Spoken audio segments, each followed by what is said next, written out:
Peace must be our goal and our guide. And all that we strive for as a human family, dignity and hope, progress and prosperity, depends on peace. But peace depends on us.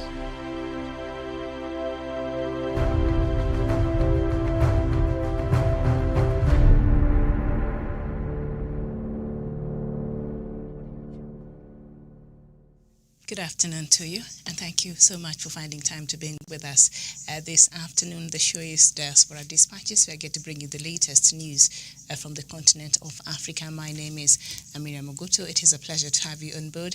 I trust that your day is going on well. Good morning, good evening, depending on where you're watching us from today. And today being a Monday, a lot of things are happening, and especially in Ethiopia, with what has been happening. Ethiopia has gone to its election today. So what really is at stake there in Ethiopia, among other stories that I have lined up for you. So without wasting so much of your time, let's just get into it. And we start there in where our African Union headquarters are in Addis Ababa in Ethiopia. And a former Nigerian President Olusegun Obasanjo is in Ethiopia to observe the country's twice-delayed election. Mr. Obasanjo is leading the African Union election observation team. A local news site has shared a picture of Mr. Obasanjo at a polling station in Addis Ababa, where Ethiopia's President Sahle-Work Zewde voted. Meanwhile, Ethiopia's Prime Minister Abiy Ahmed has been seen inspecting several projects in the capital Addis Ababa as millions of people around the country cast their vote. He visited a road construction site and a bread factory. Mr. Abiy shared several pictures on Twitter of his morning tour, including one of him planting a tree. In some pivotal regions such as Oromia, opposition parties are boycotting the election. The Oromo Liberation Front pulled out in March, alleging government intimidation. The TPLF has been designated as a terrorist organization. Some of its leaders have been arrested, while others are on the run or are continuing to wage a guerrilla war in Tigray. And despite being billed as a national contest, elections will not be held in around 1/5 of the country's 547 constituencies, including 38 seats in Tigray and 64 others across Ethiopia. Most of the delayed votes are scheduled for 6th September, but no date has been set for Tigray. But officials say more than 37 million voters have registered to vote out of the 50 million potential voters. In May, EU officials say they will not be sending an observer mission, accusing Ethiopia of failing to guarantee the independence of its team or allow it to import communications equipment. Ethiopia responded by saying external observers were neither essential nor necessary to certify the credibility of an election. The polls were originally scheduled for August 2020, but were delayed with officials citing the COVID-19 pandemic. Voters will elect 547 members of the federal parliament, and the leader of the winning party becomes a prime minister. The last general election was held in 2015. And then we head over to Mali, and West African states said on Saturday that they will carry on monitoring events in Mali following a coup before lifting its suspension from a regional bloc. Bamako has announced a new civilian government and promised to adhere to a roadmap to elections earlier next year after the coup in May led by Colonel Assimi Goïta. He had already led a coup last August with other army officers to oust elected President Ibrahim Boubacar Keïta after weeks of mass protests over corruption and the long-running jihadist conflict. The 15-nation Economic Community of West African States, that is ECOWAS, has suspended Mali and imposed sanctions following the second push. ECOWAS Commission Chief Jean-Claude Cassibro told reporters after an ECOWAS summit in Ghana's capital Accra that the situation, they were saying there has been positive developments, but he said that heads of state decided more monitoring was needed before lifting Mali's suspension. And still staying with matters, ECOWAS and West African leaders present at a summit in Ghana on Saturday agreed a new roadmap to launch a single currency in 2027. The bloc had planned to launch a common currency this year, but postponed the plan due to challenges posed by the coronavirus pandemic. ECOWAS Commission President Jean-Claude Cassibro said the pandemic had upset plans to implement the Convergence Pact. The currency known as ECO aims to replace a CFA franc used in former French colonies. Proponents of the ECO say it will help countries break dependence and exploitation by Paris. But some countries such as Nigeria, Ivory Coast, have been accused of dragging their feet on the issues. And then we head over to Nigeria, and 3 children have died following a school kidnapping of 94 students and 8 staff in northwest Nigeria last week, the establishment's principal said on Sunday. The army said in a statement it had rescued 3 teachers and 8 students so far, killing one of the kidnappers. There has been a series of kidnappings for ransom in northern Nigeria, with a sharp rise in abductions since late 2020 as the government struggles to maintain law and order amid flagging economy. 2 girls and a boy were found dead, 2 with gunshot wounds in their legs, said Mustafa Yusuf, principal of the Federal Government College in the remote town of Bin Yauri in northwest Nigeria's Kebbi State. And the latest from the United Nations is that countries accused of abusing their people's human rights will come under the lens of the United Nations Human Rights Council over the next 3 weeks. Dozens of thematic issues and country reports on topics including COVID-19 pandemic will be addressed during the session, which begins today. The United Nations High Commissioner for Human Rights, Michelle Bachelet, will present an oral update on the human rights crisis unfolding in Myanmar since the military coup there on February 1st. Her report is likely to reflect condemnation of the military leaders' violent crackdown on the civilian population and what she sees as a looming threat of civil war in the country. The Council also will hear updates on the human rights situation in the countries, including Eritrea, Iran, Nicaragua, South Sudan, and Syria. Separately, observers view events in northern Ethiopia's Tigray region as one of the most serious human rights issues around. We go to Tanzania, and Tanzania's health ministry has issued a statement warning against a possible 3rd wave of COVID-19 in the country. According to the country's Ministry of Health, indicators observed of rising COVID-19 cases in all the neighboring countries was a concern, urging the public to take the matter seriously and observe all measures to prevent spread of coronavirus disease. In a statement that was released on Saturday, this is the second time the country is issuing a warning of a possible 3rd wave of the virus. The health ministry also directed all government authorities to ensure that the wearing of masks, washing hands with running water and soap, or use of sanitizers is observed. All right, and then we head still staying with Tanzania, and Tanzania's ruling party, Chama cha Mapinduzi's CCM party, has dismissed a fresh calls for amendments of the country's constitution. The opposition camp and other activists have been calling for constitutional reforms that would allow for the formation of an independent electoral commission so as to level the political playing ground. Shaka Hamdu Shaka, CCM's new ideology and publicity secretary, said on Tuesday that the constitutional agenda is not the priority list of President Samia Suluhu Hassan, just as was the case with his predecessor, John Pombe Magufuli. Mr. Shaka, who was addressing a congregation of elderly citizens in Tanga, said there were more important governance issues to deal with other than constitutional amendments. And then we head back to Ethiopia, and the African Union has launched its Commission of Inquiry into human rights violations in Tigray, northern Ethiopia, even as Addis Ababa protested the creation of the First Continent effort to investigate the conflict. A statement from the African Union headquarters in Addis Ababa said the team formed under the African Commission on Human Rights and People's Rights will begin preliminary work in Banjul in the Gambia, after which it will travel to the region to speak to the locals. But Ethiopia's Ministry of Foreign Affairs promptly rejected the move, indicating the AU body was engaging in work that is out of scope with what Ethiopia had asked for. Demeke Mekonnen, Ethiopia's Deputy Prime Minister and Minister for Foreign Affairs, said his country had invited the Commission to conduct a joint investigation with the local Ethiopian Human Rights Commission, but the continental body delayed coming on board. The local rights team had been conducting investigations already. And then we head over to the Democratic Republic of Congo and Uganda's President Yoweri Museveni and the DRC's counterpart Felix Tshisekedi on Wednesday commissioned the construction of 223 kilometers of road that will connect the two countries. The two leaders who met at Mpondwe, a border point between DRC and Uganda, urged contractors to undertake the road projects immediately.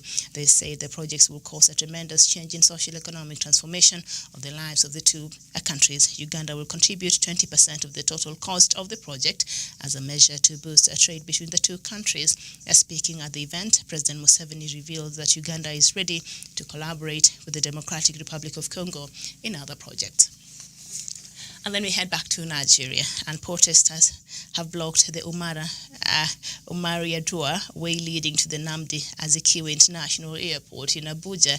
The youth under the hashtag Revolution Now blocked the road on this morning, and the protesters have made bonfires on the ever-busy road, leaving motorists stranded. So if you're watching me and you know what's happening in that part of Nigeria, could you please let me know the latest? That was happening in the morning, so I don't know if that is the situation right now. Please update me. I'd like to let our viewers know what is happening there. And still staying with Nigeria, and the Social Economic Rights and Accountability Project has sued the federal government and the Minister of Information and Culture, Mr. Lai Mohammed, at the Federal High Court in Abuja over the directive to all broadcast stations in the country to suspend the use of Twitter. The National Broadcasting Commission had given the directive following the suspension of Twitter operations in Nigeria by the federal government over alleged use of the platform for activities the government said were capable of undermining the existence of Nigeria. In the suit filed on behalf of the SIRAP by its lawyers Kolawole Oluwadare, Kehinde Oyewumi and Opeyemi Owolabi, the body urged the court to stop the federal government and Mohammed from using their patently unlawful directive to all television stations and radio not to use Twitter and to delete their accounts as a pretext to harass, intimidate, suspend or impose a criminal punishment on journalists and broadcast stations simply for using social media platforms. SERAP also sought an order setting aside the directive by NBC and Mr. Lai Mohammed, asking broadcast stations to stop using Twitter as it is unconstitutional and unlawful. The group argued that the present administration had consistently made policies and given directives to crack down on media freedom and the rights of Nigerians to freedom of expression and access to information, and to impose crippling fines and other sanctions on broadcast stations without any legal basis. And that is the latest from Africa this afternoon. And of course, maybe we just start from that news that I've just read there. Of course, we know now it's how long now since the Twitter ban in Nigeria. I don't know how you guys are doing without being able to access Twitter the normal way the rest of us here in the normal countries we actually do, because I think we've said here, and this group has now gone to court to sue President Buhari, saying that this ban is illegal, it is unlawful, and it goes against the freedom of access to information, basically media freedoms out there. And I don't know, President Buhari seems not to be bothered so much. I know they will lift the ban. I just don't know how long they plan to play out this ban there, President Buhari. So now this group has gone to sue the federal government and also to sue the Minister of Information and Culture, Mr.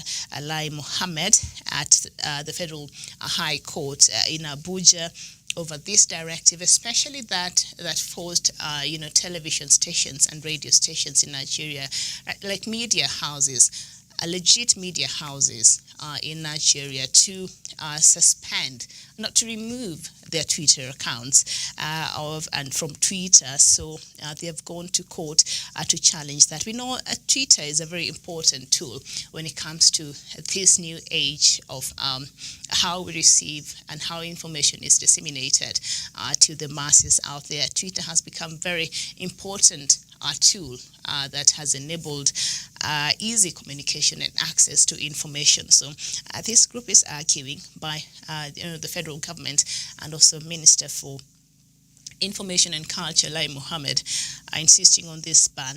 It is going against, the freedom of information and access to information in Nigeria, and it is also very unconstitutional and unlawful. So they're saying the government is using this ban, this excuse, the pretext.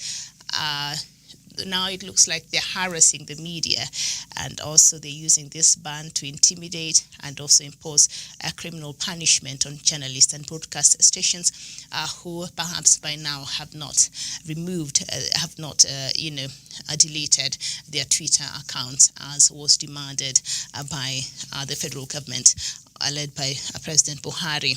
And so the protests that were happening there in the morning in Umaru Yar'Adua Way, leading to the Nnamdi Azikiwe International Airport in Abuja. Are they still happening? What was the cause of that? I think some of the youths that were protesting, I saw some of them protesting under the banner Revolution Now. And we know this Revolution Now got somebody and a lot of problems. What is his name? That Sahara journalist. He owns. He's the founder of the Sahara. Is it website, news outlet or something? Something like that. I can't remember his name exactly. And I remember he was traveling back to Nigeria, coming from abroad, and he had a T-shirt, written. Revolution Now. He's the founder of Revolution Now, and it was written, I am, I think, Biafran or something like that. And so that did not sit very well with the federal government. So he was arrested once he landed in Nigeria. That was nearly about two years ago. It's not too long ago, because I remember it is last year that I was doing that story when he had stayed in prison for a very long time, even after the High Court had found that he was not guilty of any, he had not broken any laws in Nigeria, but the government continued to hold him in the police cells there without no reason at all. So anyway, I think was he released? Do you know about this journalist I'm talking about? So these young people today in the morning blocked the road and they were protesting using the hashtag Revolution Now. So I think Nigerians are increasingly getting impatient with the leadership and the clandestine way, I think, that President Buhari is addressing issues, is responding to issues there in the country. So they were protesting earlier on there. And of course, the latest is that kidnapping that we were talking about yesterday.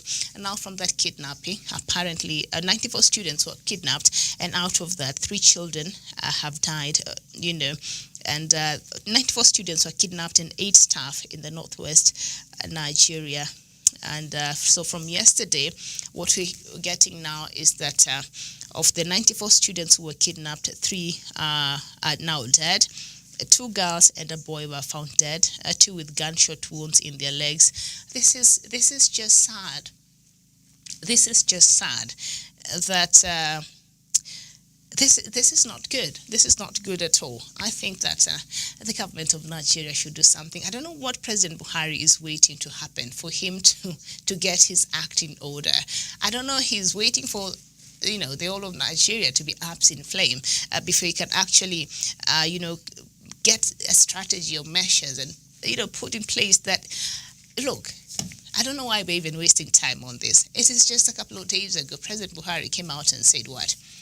He admitted he wasn't able to secure Nigerians. He made that admission himself. He said, I agree. I've not handled the security in the country the best way I could have. The insecurity has completely gotten out of hand. And he said, I have failed Nigerians in that regard. And he's still sitting there.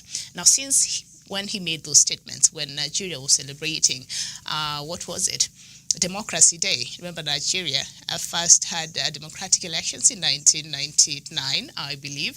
So this year was how many years you guys are celebrating? About 22 years of democracy. Before that, they had a military rule. And so he came out and admitted himself that he's been able to, ensure that Nigerians were safe within the borders of that country. But since then and now, he has not done much. He has not come out to tell Nigerians, okay, fine, I admit this, perhaps I've been employing this kind of strategy. It has not worked. my security agents have failed me, my intelligence agents have failed me, but this is how I intend to do things differently to ensure that I'm able to address that situation adequately. You can't just admit you failed and then you're not offering any reprieve, President Buhari. And anyway, we have not seen anything happen. Instead, after that, a couple of days later, you're hearing of these mass abductions that are happening in schools, and this one being the latest. And now 3 children have died, and the rest of them, nobody knows where they are. I think the 91 students and 8 staff that were abducted last week from the northwest Nigeria. Nobody knows where they are. And so this is just sad. This is just sad. And, the kidnappings in Nigeria has become a very high-end, criminal activity that is very lucrative. So just, criminals are just abducting students from their schools and homes and what have you.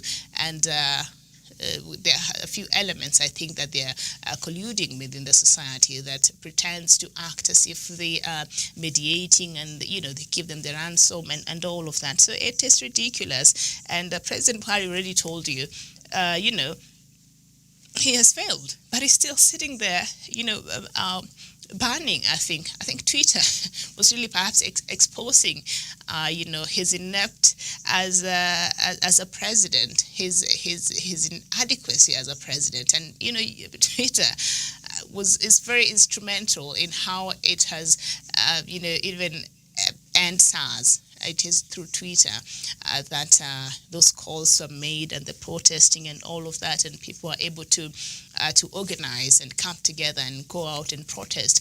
And so I think in the backdrop of that and other, situations before that we've seen social media like Twitter being very instrumental in passing the message out there and mobilizing Nigerians, President Buhari, I think, was just looking for an excuse, just a little bit of an excuse where he could ban Twitter from that country. But that I don't even think that is the bigger issue right now in Nigeria. When you have children being abducted in school, not being able to go to school and come back home, and you're worried about a social media, a platform, that doesn't make any kind of sense. And so hopefully, I don't know, this human rights group, the Social Economic Rights and Accountability Project, has now gone on to the High Court, the Federal High Court in Abuja, and they are suing the federal government, and they're also suing Minister of Information and Culture, Mr. Lai Mohammed, and they're saying the government is abridging the rights of Nigerians, and it's really infringing on their very important right of freedom of information and access to information and a free press. So slowly, the government is crippling to the newsrooms, and now before you know it, they'll start telling you what to announce and what not to announce. And there's this ridiculous new laws that I think 2 bills that are meant to control the freedom of media and speech in Nigeria that I think will be debated in Parliament. It has been drafted by the ruling party. I did not get the details of it, but I did read through and I got a bit of the gist. So it's just going to curtail the freedom of speech in Nigeria. So this, I think, is a very systematic way the government of Nigeria is slowly wants to, coming in with from the back door and to try to, curtail the freedom of information, the freedom of speech, the freedom of, communication, and the, free press. Basically, if you don't have a free press in a country and you don't have a vibrant, civil society, those 2 things are very important guardrails when it comes to democracy, when it comes to holding governments accountable in matters governance and human rights. So if these 2 things, especially a free press, if that is curtailed, if that is muzzled, then the country is not headed the right way. Countries that we've seen thrive across the world, they have a free press. They have a free media that can report, that can access information and can give that information to the people, that can hold the government accountable. This is what you said, President Buhari, when you entered into power the first time in 2015. You were supposed to get rid of Boko Haram in 100 days.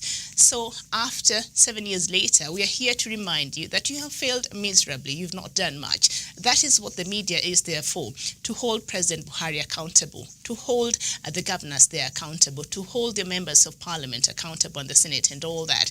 That is why a free press in a country is very important, because they check you. They act as the watchdog of the people. So if you don't want to be exposed, if you don't want the media to be on your neck all the time, you have to do things right. You have to ensure that you have a good record in good governance, that you have a good record in human rights, that you have a good record in free and fair elections, that you're corrupt free. But all those ills have plagued Nigeria, have plagued a lot of countries in Africa and indeed across the world.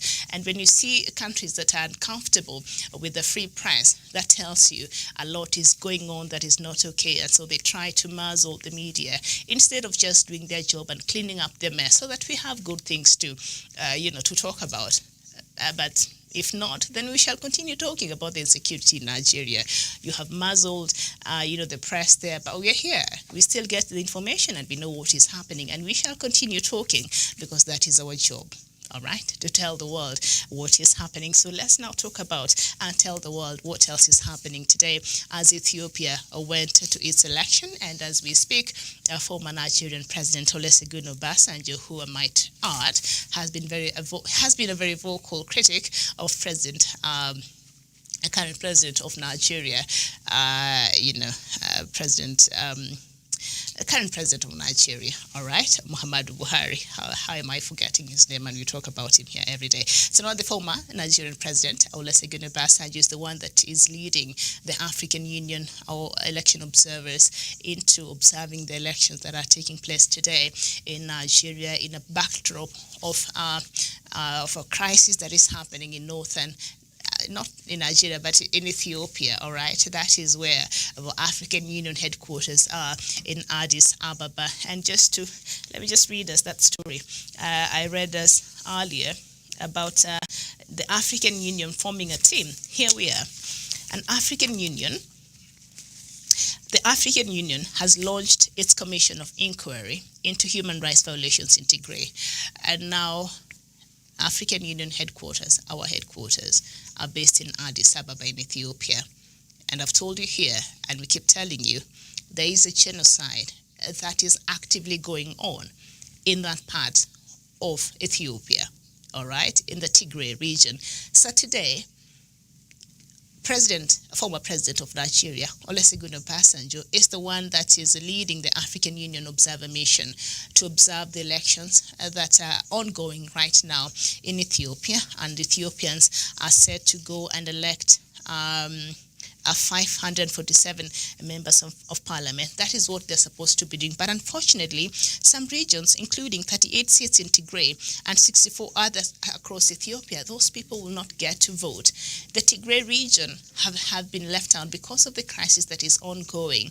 So other regions, the government has slotted different dates where they feel the election will take place. But for the Tigray region, the government has not decided on a date that an election will take place. So Ethiopia is going on an election, and the Tigray region is voting.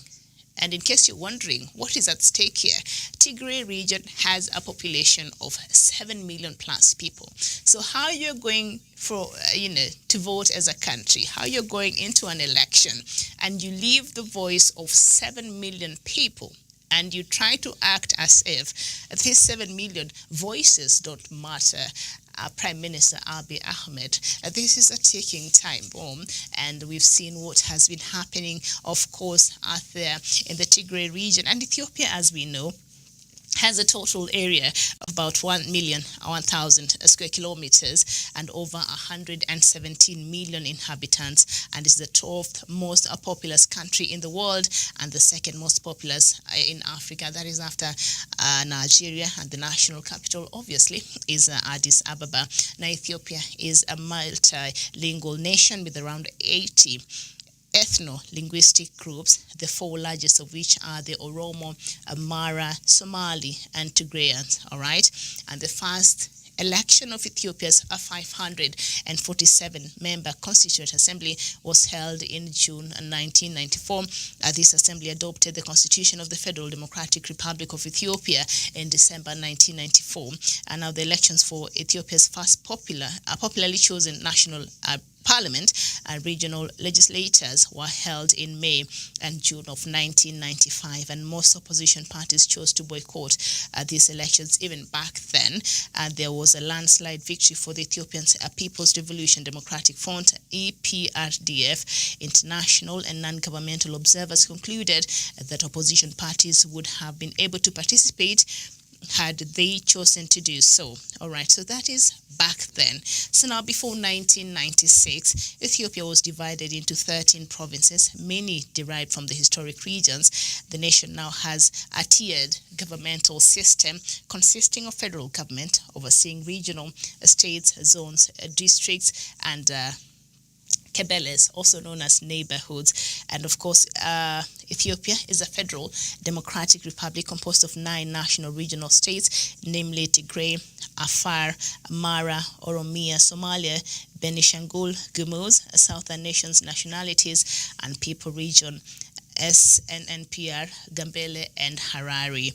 And 2 administrative states, that is Addis Ababa City Administration and Dire Dawa City Councils. So that is just a bit of a background information about Ethiopia. So we know since Abiy Ahmed came into power in 2018, he was praised as a peacemaker and an economic reformer in a country which had been known for repression and extreme poverty. Mr. Abiy won the Nobel Peace Prize for his efforts to resolve the border conflict with Eritrea in 2019, but has since been criticized for his government's action in the conflict in the northern Tigray region and for not sticking to his reform program. He faces his major electoral test in today's election, and so Ethiopians are voting there, but a part of the country sadly is not going to participate in that vote, and that is the Tigray region and other few constituencies across across Ethiopia. And as I said there, the Tigray region is vote rich, 7 million people. That has to matter. That has to matter, and President Abiy has to ensure that elections are organized for the people of Tigray and for those other places that were not able to participate in an election today. So as I've told you there before, major opposition parties have boycotted this election, and Oromo Liberation Front pulled out in March, alleging government intimidation, and the TPLF, which had been in power for a very long time, has been also designated as a terrorist organization by Prime Minister Abiy Ahmed, and some of its leaders have been arrested while others are on the run or continuing to wage a guerrilla war in Tigray. And despite being billed as a national contest, elections will not be held in around 1/5 of the country's 547 constituencies. That is just not right. And most of the delayed votes are scheduled for 6th September for other areas, but for the Tigray region, no date has been set up. So there are 37 million voters that have been registered.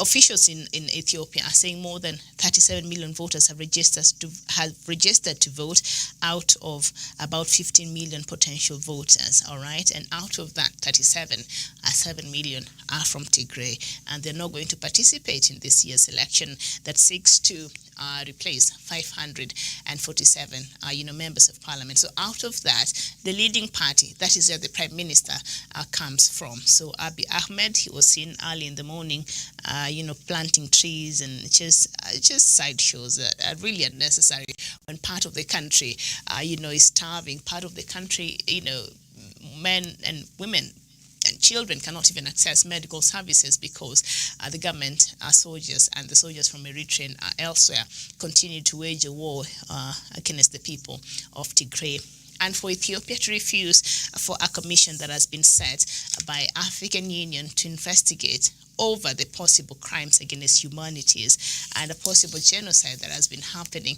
Ethiopia has refused that African Union cannot investigate, and yet African Union sits in Ethiopia's sides, in Ethiopia, soil. Sorry. So what are we to do? What should the leadership of African Union do? All right. They refused.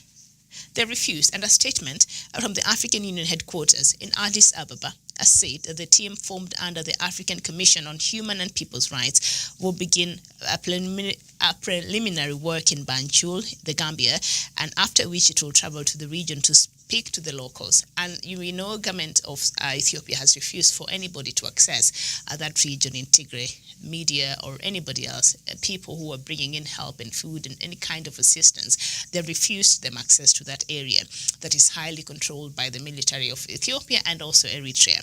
And Ethiopia's Ministry of Foreign Affairs promptly rejected the move by the African Union to want to come in and send a team to investigate what has been happening. So why are we still having our African Union there? I mean, if we can't even operate, the African Union cannot investigate, the possible crimes that are being committed to in the Tigray region, they refused. The government of Ethiopia has refused. The irony of it all. All right.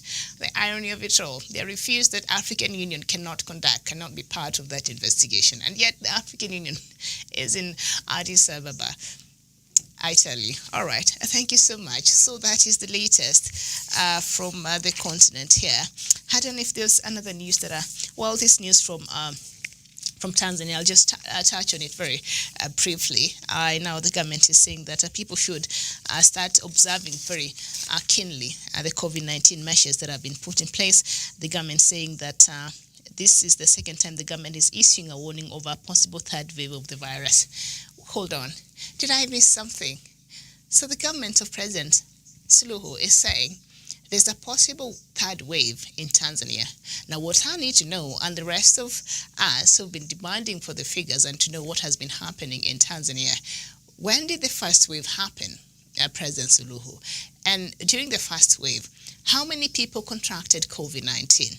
And how many people died? How many people recovered? Because that's how the rest of the countries across the world are reporting. And the second wave, what happened? What was serious about it? Before you bring us to the third wave. So things have been happening in Tanzania that has been out of order. And we know the media also there was heavily censored and they could not report on COVID-19, especially under the late President John Pombe Magufuli. And now President Suluhu is telling us, we are on a third wave. I need to know the details of the first and the second waves first, President Suluhu, before you bring us to a possible third wave. So anyway, I don't know. You're still playing games here. They're not still honest. You can't get information about COVID-19. The World Health Organization encouraged them to make these figures open. They've refused to do that. And now all of a sudden, Tanzania is on a third wave. All right, so we'll just sit here and wait for those figures coming from Tanzania. President Suluhu, can you please honor your words? You say you'll cooperate. Could you please do that for us so that we know how we're doing as a region and we just know what precautions we should take? We are your neighbors, up here. So we need to know. All right.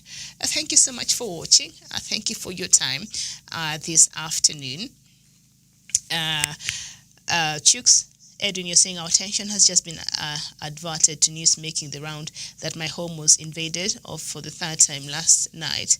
Is that from Biafra? I think so. All right. Well, give me the details there. When you come tomorrow, we shall have more a conversation about it. Thank you so much for watching. My name is Miriam Ogoto. It has been a pleasure. Bye-bye for now.